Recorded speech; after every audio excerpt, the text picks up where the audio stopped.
Hi, lovely and darling viewers. It's Jen here at Chuck Her Joy. Today I am reviewing The Stars and the Blackness Between Them by Junauda Petrus. I listened to the audiobook for this, which was narrated by Junauda Petrus with Bahni, Turpin, and J.D. Jackson.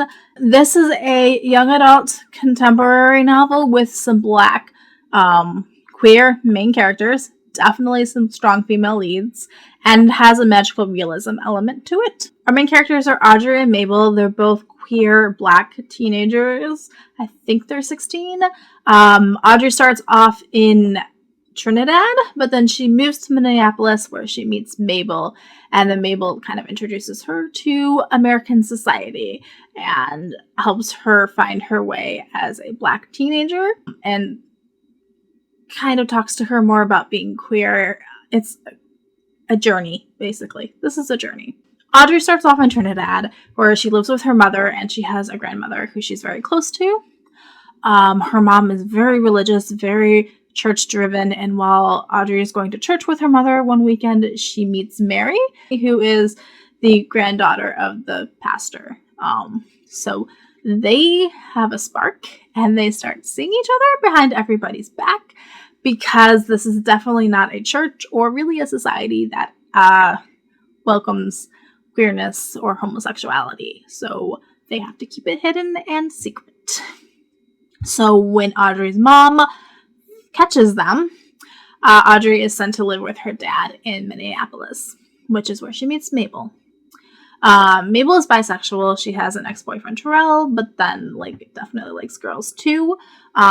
She is a huge Whitney Houston fan, and is one of the first things we find out about her is her obsession with Whitney, but also how she views Whitney as this icon.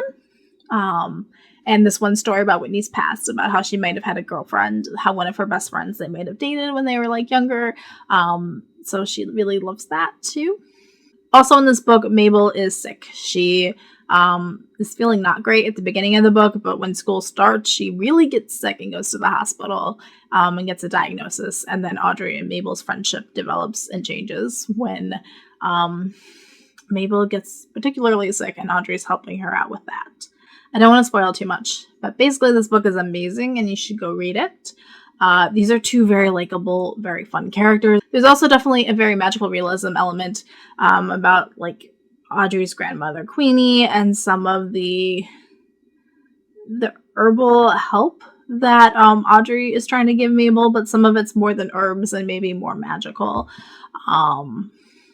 which is interesting and fun and added a nice, delightful element to this. So part of the book also focuses on Queenie's past and her life outlook. And then there's also another character of Afua, who is a prisoner. He wrote a book about his experiences where he got jailed because his best friend died, and then he got framed for the murder, even though he didn't do it.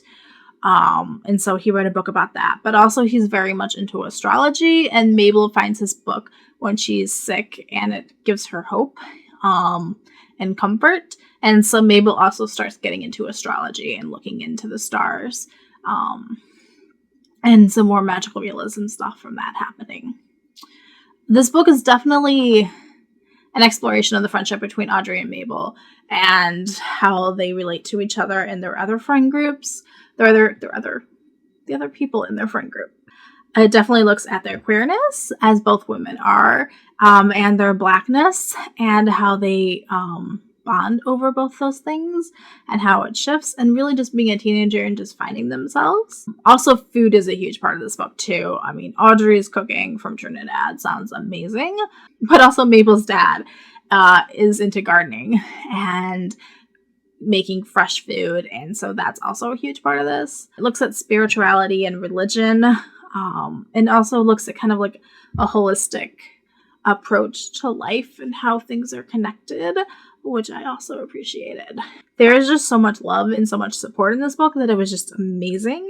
The characters are so vivid, and even the secondary characters they're just people I want to know and I want to hang out with, which was great. And the writing is just amazing. It is stunning writing. This is definitely a 5 out of 5 star read. The book is as well written as this cover is gorgeous. It definitely, it's amazing. You should go read The Stars and the Blackness Between Them. I absolutely adore these two women and their journeys and their outlooks, and just, it was so good. So good. There is a romance in here. Mabel definitely is crushing on Audrey from the very first moment she sees her, and it takes a while before like there's any romantic relationship developing between them. But it is definitely a very, very strong friendship between these two, and it is amazing. Between these two, but also the other friends they have in school. There's definitely at least two other girls who are like dating each other, and it's amazing, and I love it. I love this book so much. So go read The Stars and the Blackness Between Them. It definitely deals with a lot of stuff. It covers a lot of ground, but it's so intricately woven and so just gorgeous. Absolutely stunning. Peace out. I love you guys, and keep reading. Bye.